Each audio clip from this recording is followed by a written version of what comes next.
The room was chaos. Camera flashes firing like lightning, reporters shouting over one another, and phones buzzing with one headline screaming louder than all.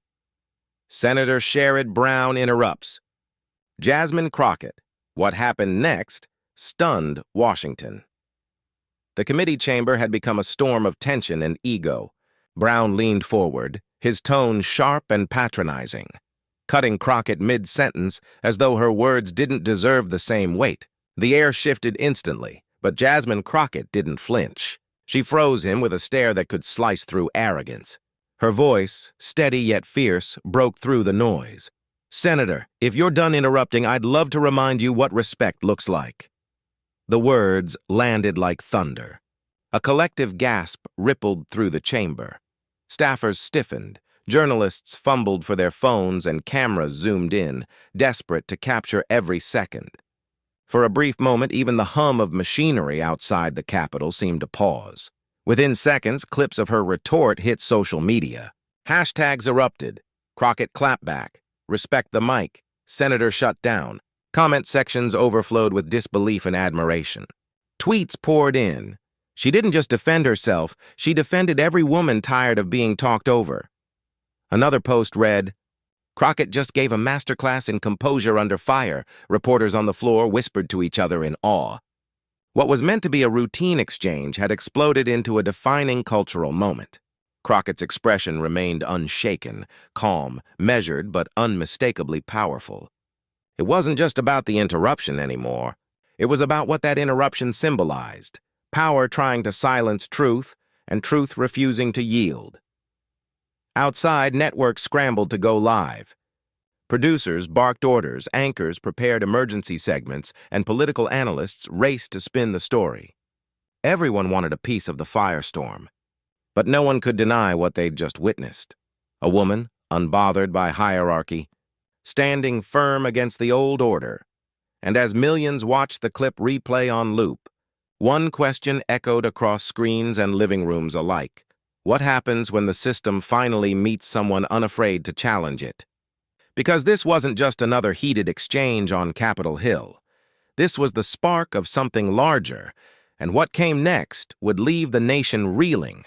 Just hours before the viral eruption, the committee chamber had carried the heavy hum of policy and politics. It was supposed to be another long procedural hearing on government accountability, one of those sessions where passion often dies in paperwork.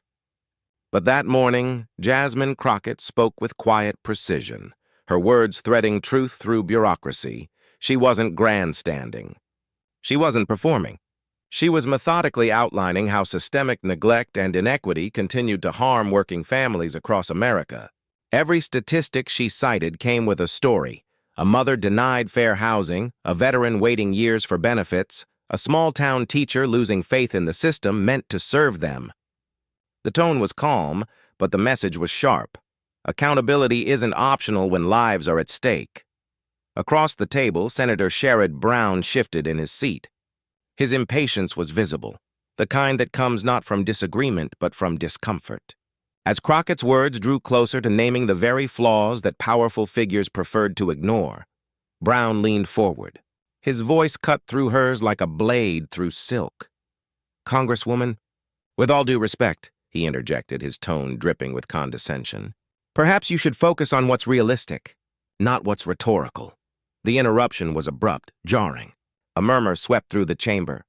Crockett's lips parted slightly, not from surprise, but from recognition. This wasn't about debate decorum or time management.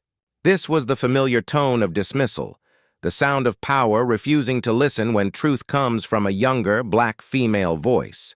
Reporters scribbled faster. Cameras zoomed closer. Staffers exchanged glances. They'd seen this pattern before, but something in the air felt different this time. Crockett didn't reach for her notes. She didn't blink. Her silence in that instant was louder than any argument she could have made. The imbalance was plain to everyone watching. Brown sat back, unbothered, convinced the interruption had put things back on track. But in reality, he'd set the stage for one of the most unforgettable moments of the session, and perhaps his own public undoing.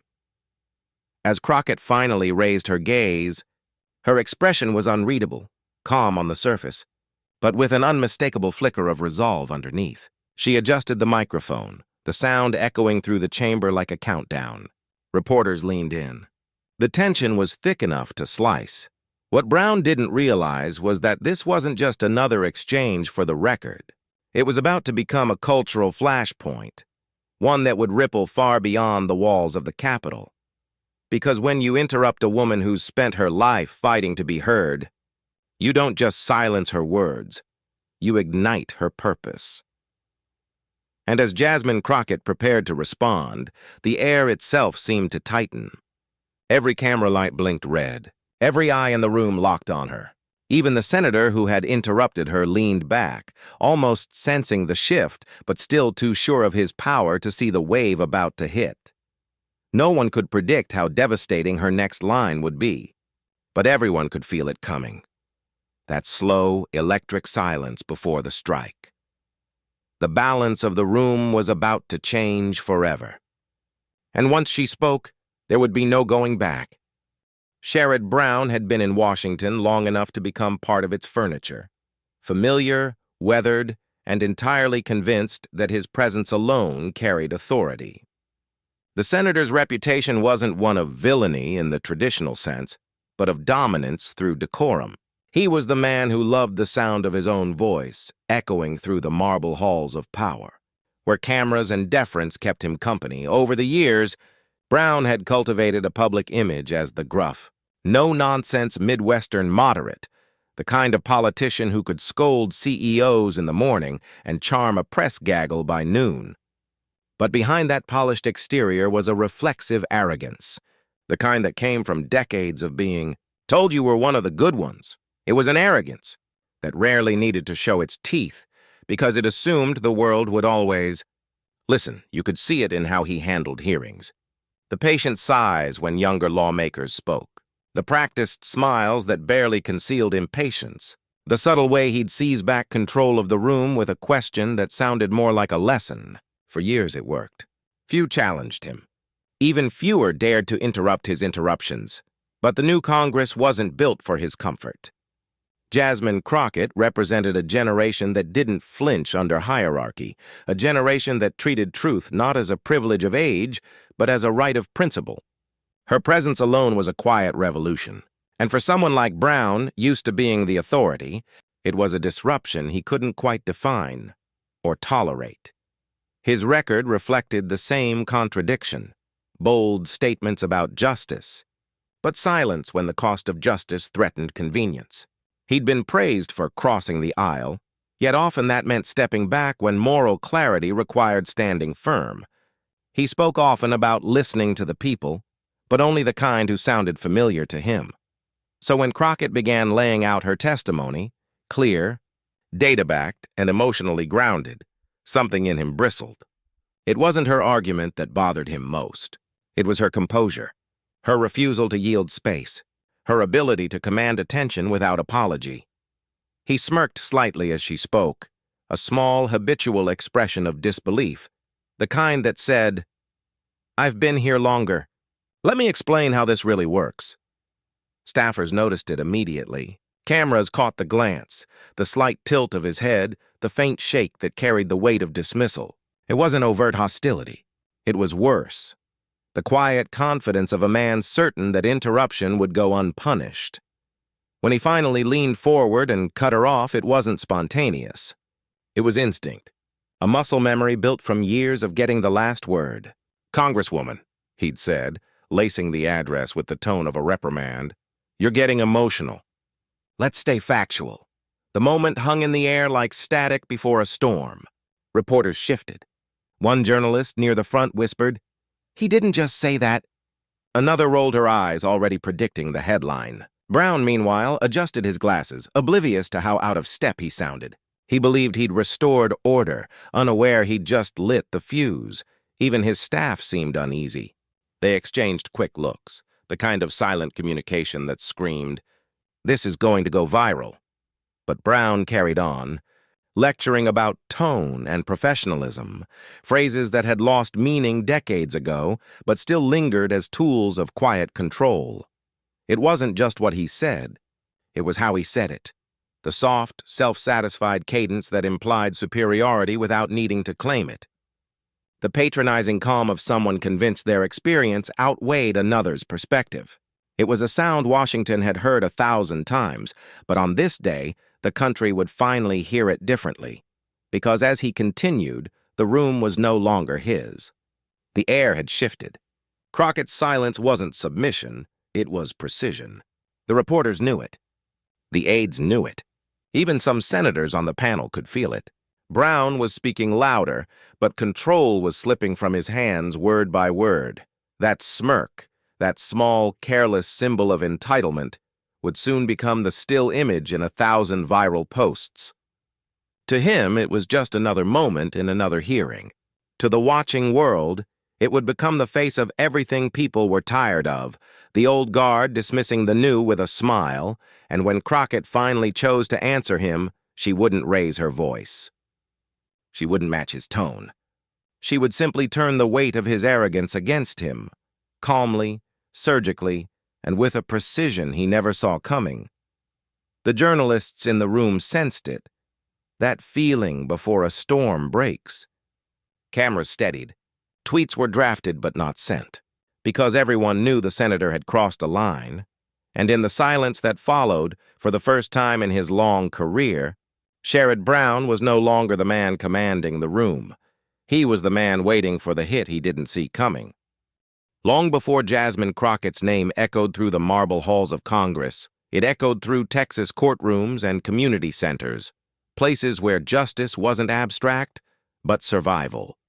She wasn't born into privilege or power.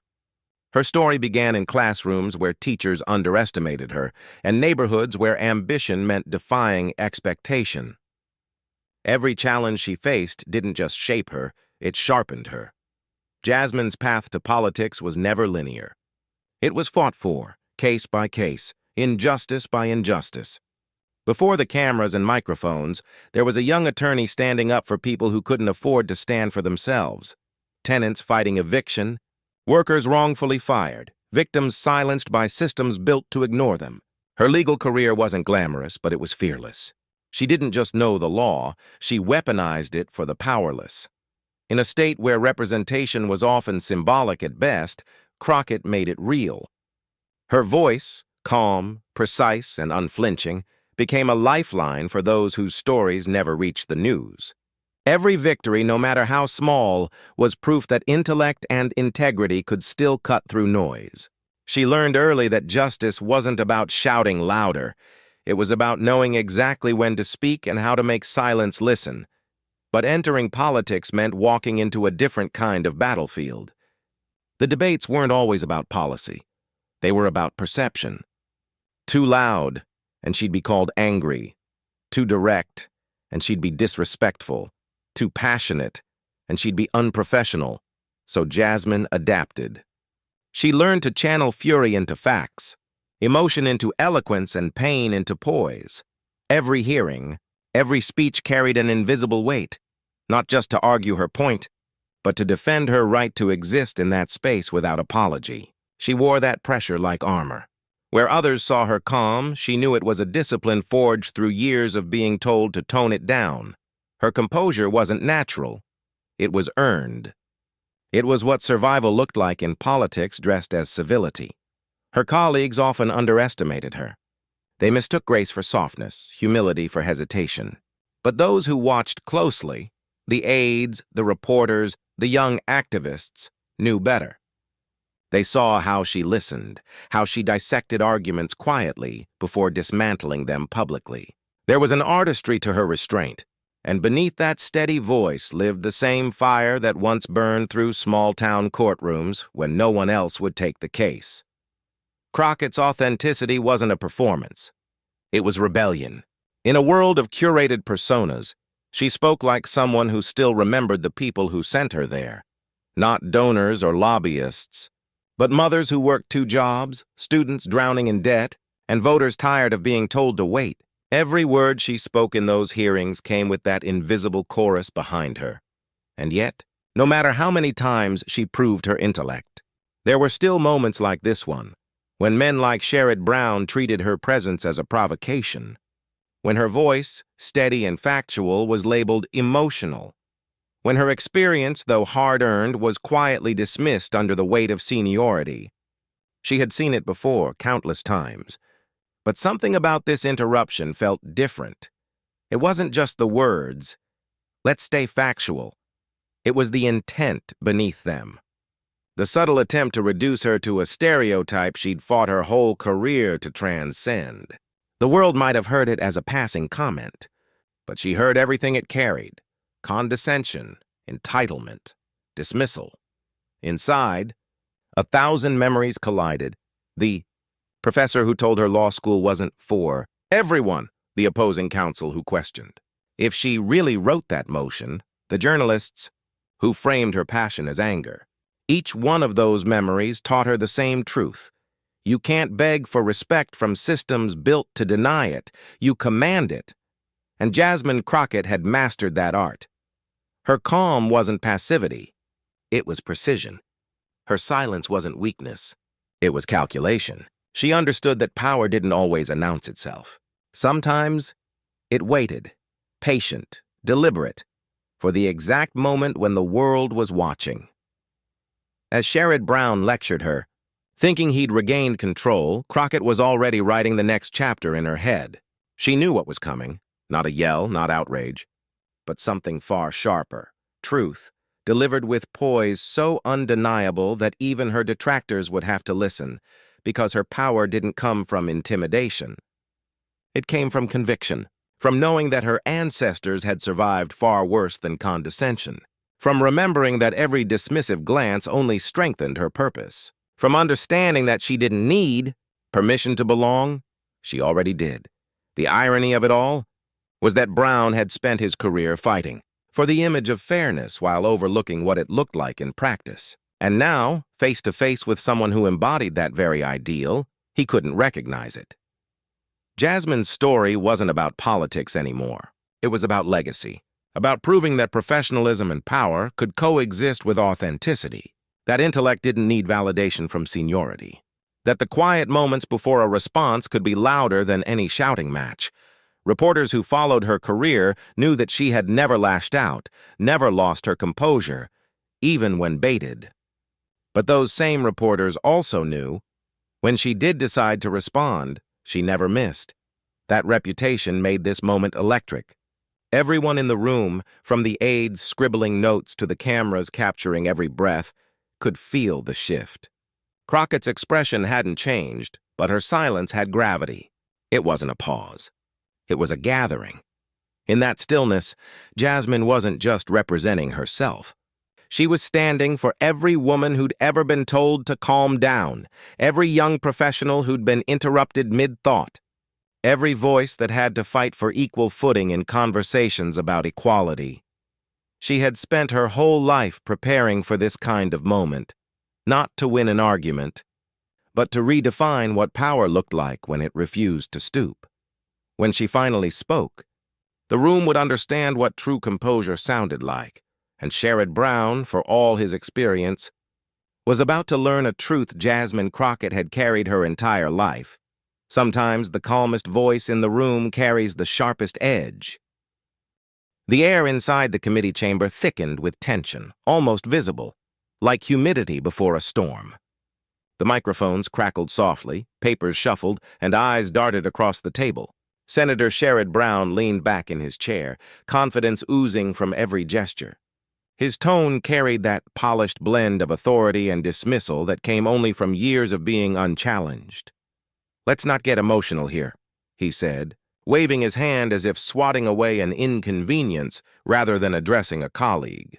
The words hit harder than they sounded, not just at Jasmine Crockett, but at every woman who'd ever been reduced to emotion instead of intellect. Crockett sat still. Her pen rested against her notes, untouched. The smallest smile flickered across her face, not one of amusement, but of calculation. Around the room, aides glanced at one another, sensing what was unfolding but powerless to stop it. Brown continued. "We're here to talk about facts," he added, his voice rising just enough to claim dominance, as if volume alone proved logic. He gestured broadly, looking toward the cameras, knowing the footage would find its way into sound bites later that night. It was his stage and he was performing. But what he didn't realize, what no one did just yet, was that the camera had already shifted focus. It wasn't on him anymore. It was on her. The lens zoomed in slowly, catching the subtle movement of Crockett's breathing, the stillness in her eyes, the tension in her shoulders that somehow read as restraint rather than defeat. Every journalist in the room felt it too, that eerie pause before something historic. "Congresswoman Crockett," Brown interrupted again, this time mid-sentence, mid-thought. The repetition was no longer accidental. It was strategic, meant to unnerve. "If we could please keep this on topic," a muffled murmur swept through the audience seating.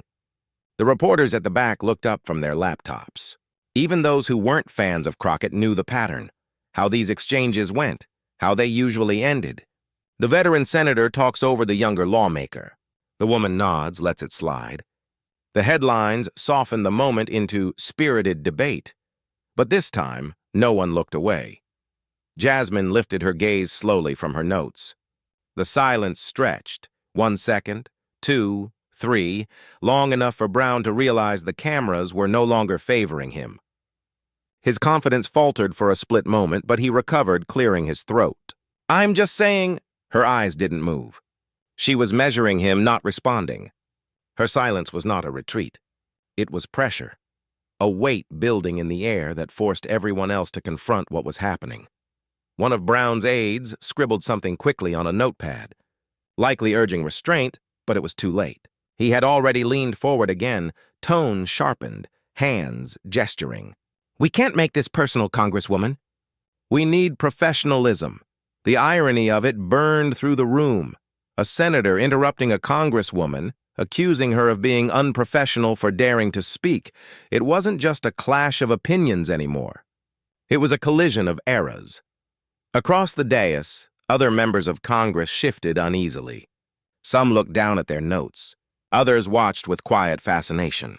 One staffer whispered to another, "He doesn't realize what he's walking into," because everyone who had followed Jasmine Crockett's career knew this. Pattern had an expiration point, the exact second her composure turned from patience into power. Her silence stretched even further, until even Brown seemed unsure whether to continue. The cameras zoomed in again, closer this time. The image was cinematic. Crockett, calm and steady, her hands folded before her, eyes locked on her interrupter. Reporters' phones vibrated under the table as editors texted furiously, "Keep recording." "This one's going viral." A faint cough broke the silence. One senator adjusted their glasses. The chairperson shifted uncomfortably but said nothing.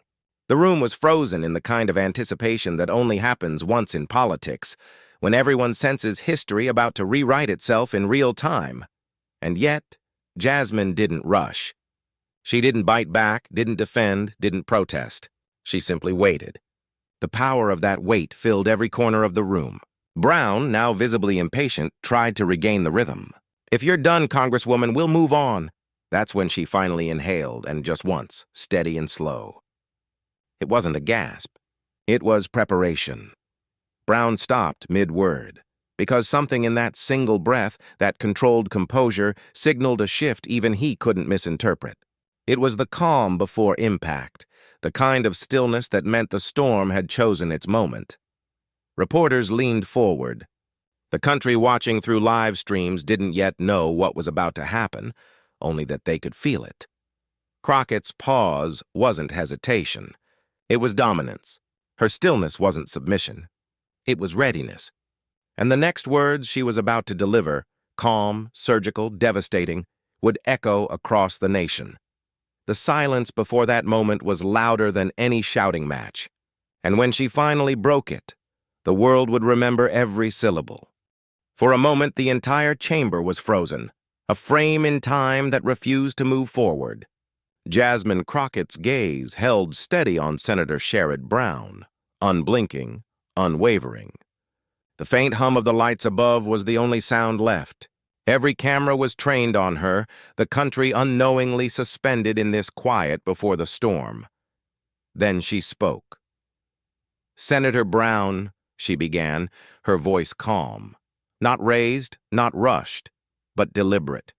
The kind of tone that carried more power than shouting ever could.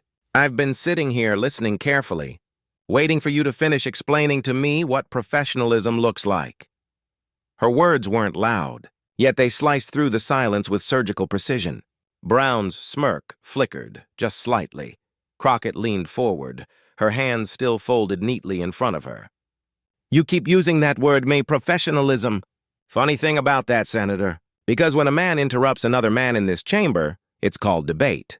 But when a woman, especially a black woman that speaks with conviction, suddenly it's emotion. It's attitude. It's unprofessional. There was a low murmur from the audience seating, the sound of restrained agreement. Someone near the back whispered, "She's right," she continued.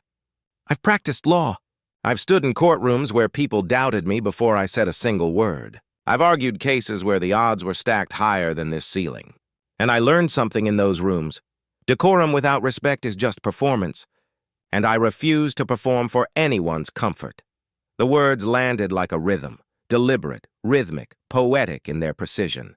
Brown opened his mouth, perhaps to interject, but thought better of it. Crockett's voice grew steadier. "You don't get to interrupt me, then lecture me about manners. You don't get to silence me, then call it order. And you don't get to hide behind your years in office to excuse your tone. Experience doesn't make arrogance acceptable. It just makes it familiar." The room shifted. Every pair of eyes locked on her. Journalists leaned forward, fingers frozen above their keyboards. She turned slightly, addressing the entire committee now. "This isn't just about me or you, Senator. It's about a culture, one that praises civility more than accountability, that demands women lower their voices just to be heard." Her cadence slowed. "I am not here to make anyone comfortable. I'm here to make truth undeniable." A gasp from someone in the press row. Brown shifted in his seat, his earlier posture now stiff, defensive.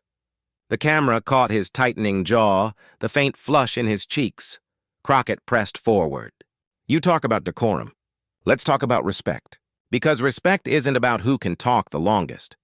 It's about who can listen.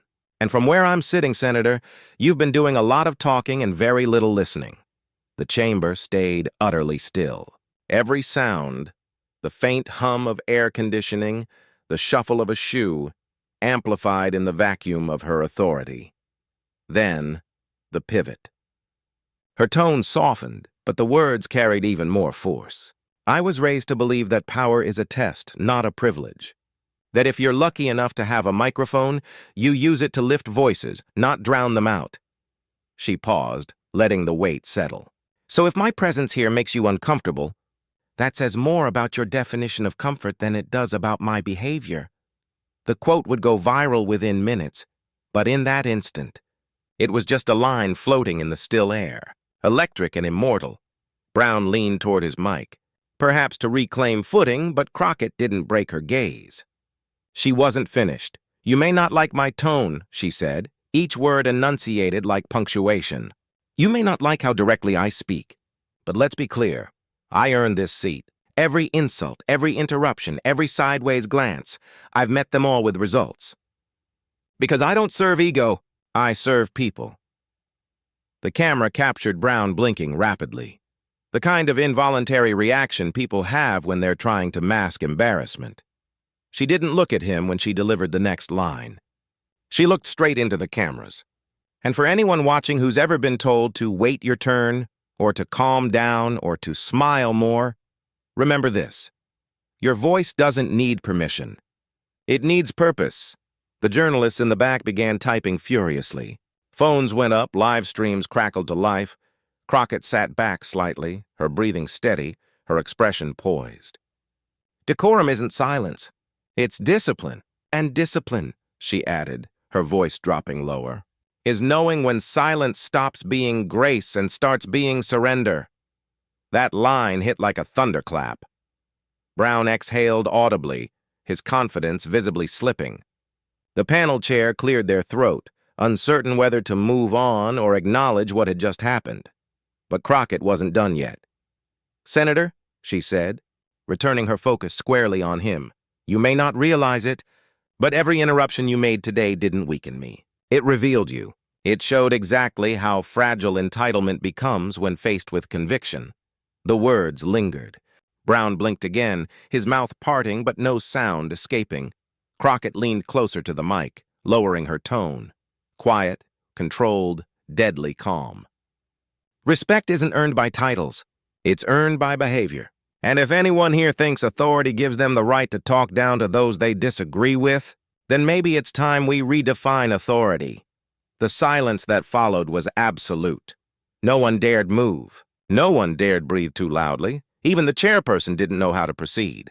What had started as a heated exchange had transformed into something else, a reckoning, a mirror held up to an institution too used to its own comfort.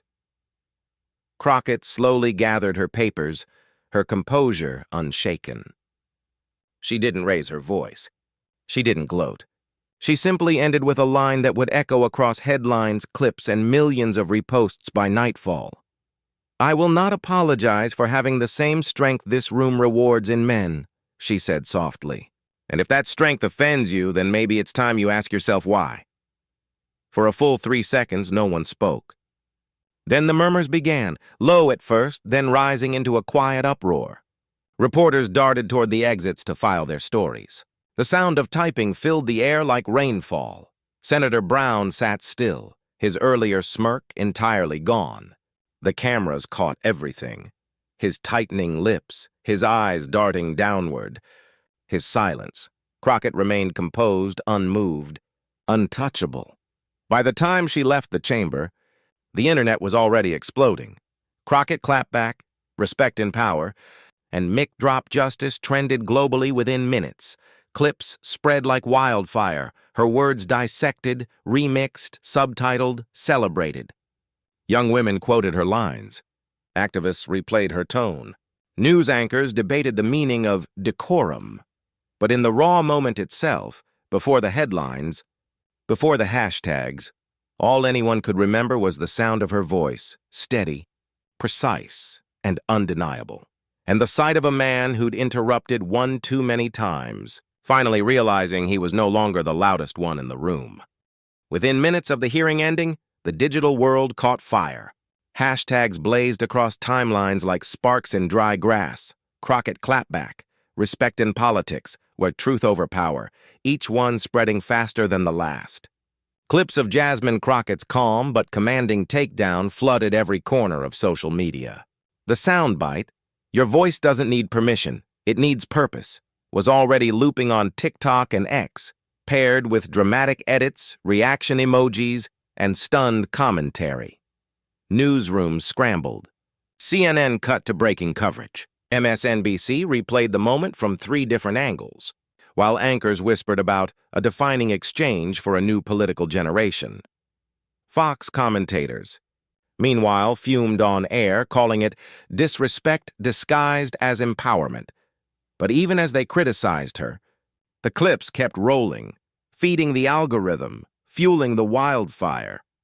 Within an hour, Crockett Clapback had crossed 5 million mentions.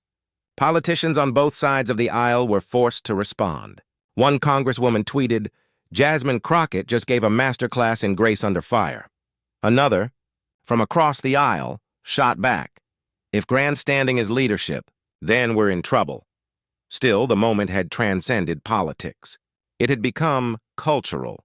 Celebrities chimed in. Rihanna posted the clip on her Instagram story with the caption, "This is how you do it."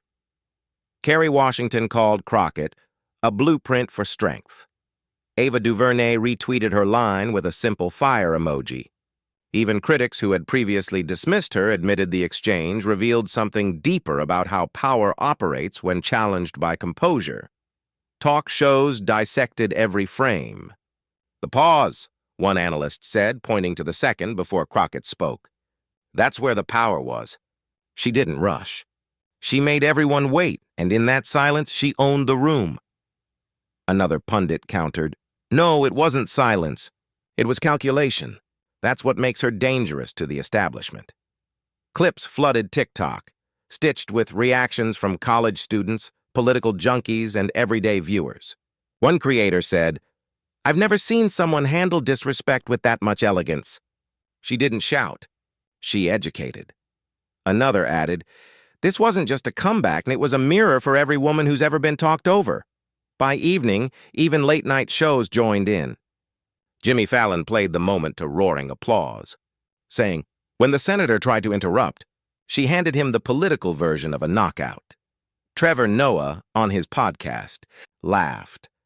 That wasn't a debate. That was a masterclass in controlled fire.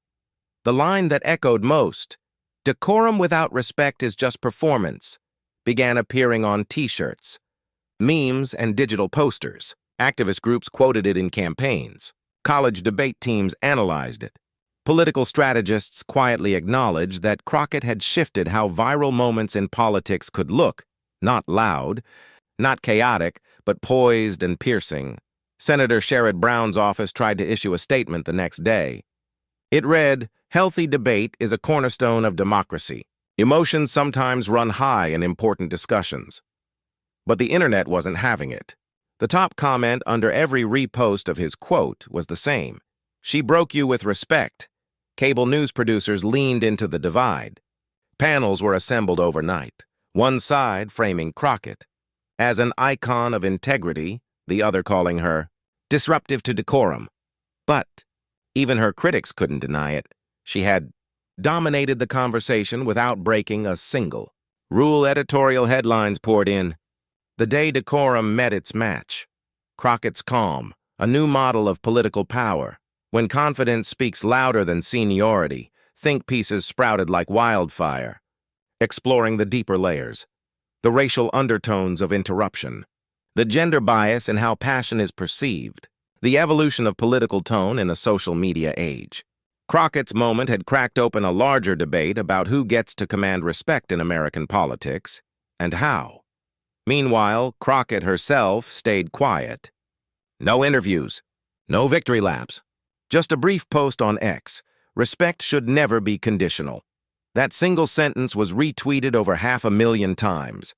Behind the scenes, younger staffers across Washington whispered about the shift they'd felt in that chamber, that invisible moment when confidence became contagious. In schools, classrooms replayed the clip during civics lessons. In workplaces, women forwarded it in group chats with the caption, "This is how you hold your ground." Even those who disagreed with her politics admitted the moment had weight. "You don't have to like her," one conservative columnist wrote, "but you can't deny what she did. She turned interruption into revelation." By the end of the week, Jasmine Crockett's name was everywhere, not as a headline of scandal or outrage, but as a symbol. A reminder that dignity, when wielded with precision, can silence arrogance without ever raising its voice. And as the dust settled, one truth echoed louder than the noise online. In a world obsessed with shouting, the woman who stayed composed had spoken loudest of all. Her words didn't just trend, they lingered. They became the measure of what it means to speak truth to power and to do it with grace sharp enough to cut through centuries of condescension. The world hadn't just watched a political exchange. It had witnessed a shift, a recalibration of what authority sounds like when it finally belongs to those who have earned it, not inherited it. 2 days after the chaos, Jasmine Crockett finally broke her silence. Her team posted a simple video. No music, no fancy production, just Crockett seated at her desk, calm and centered. She looked straight into the camera and spoke with the same clarity that had silenced the hearing room. She began, "What happened in that room wasn't about me versus anyone. It was about the difference between speaking and being heard. Too often voices like mine are treated as interruptions when they're actually contributions." Her tone wasn't vengeful. It was steady, almost meditative. She spoke about integrity, not as a political tool, but as a personal standard. "Respect isn't something we demand with volume," she said. "It's something we earn through consistency, through the way we carry ourselves when the world wants us to break." Every sentence felt intentional, built to uplift rather than divide.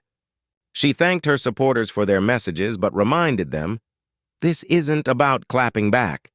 It's about standing up for dignity, for equality, for truth. Her statement rippled across the internet again, but this time the tone was different. The noise faded, replaced by reflection. Comment sections filled with words like grace, leadership, and example. One viewer wrote, "She turned a confrontation into a lesson on character." Another said, "That's what strength looks like. Calm, not cruel." Even some of her critics softened. An editorial that once called her too emotional now admitted, "Crockett's composure has made many of us reconsider what professionalism truly means." Meanwhile, Senator Sherrod Brown stayed silent. No interviews, no press releases, only a brief statement from his office confirming no further comment.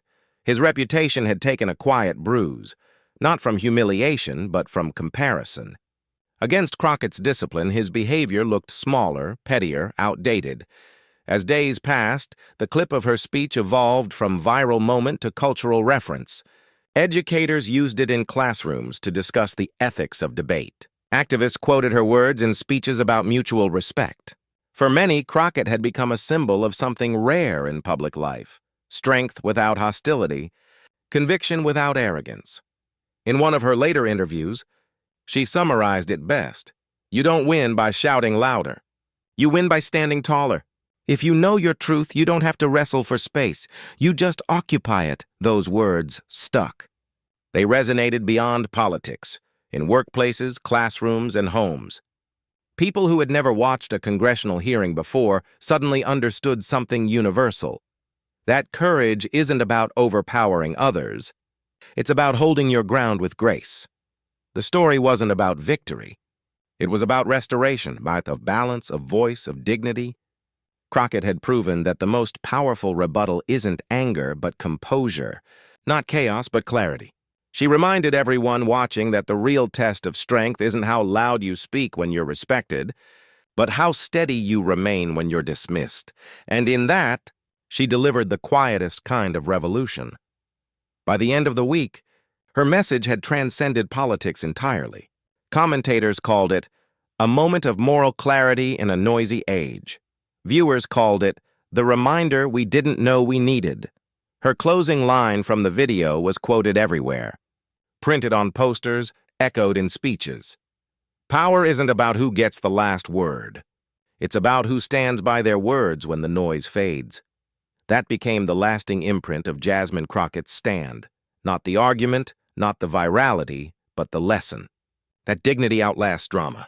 That restraint can be louder than rage. And that true authority doesn't come from rank, gender, or volume. It comes from the courage to speak truth, even when silence would be easier. The world had witnessed confrontation, but what remained was conviction. And in that calm after the storm, one truth stood unshaken: composure is not weakness, it's mastery. The moment that made history wasn't just a clash between two lawmakers, it was a revelation of power redefined. Jasmine Crockett's clapback destroyed him, yes, but in doing so, it rebuilt something far greater: respect. In a space where arrogance often drowns out authenticity, she reminded the nation that real strength doesn't roar. It resonates. What unfolded in that hearing room became more than viral footage. It became a mirror held up to every boardroom, classroom, and household where voices are dismissed before they're heard. Her composure was not weakness. It was precision. The deliberate control of someone who knows the truth doesn't need to shout to be felt. That's the moral at the heart of it all. Composure is strength, and truth is power. Crockett showed that dignity is not a performance. It's a discipline. And when the moment demanded fury, she chose grace. That choice in itself was revolutionary. So if this story moved you, share it. Talk about it. Comment your thoughts below. Support leaders who don't confuse aggression for courage or silence for submission. Because voices like Jasmine Crockett's remind us that respect isn't granted by title. It's earned by character. Every share, every discussion, every moment of reflection pushes this message further, that power rooted in integrity can still stand tall in a noisy, cynical world. And as the echo of her words still lingers, one truth remains unshaken. Because sometimes, silence falls hardest after the truth is spoken.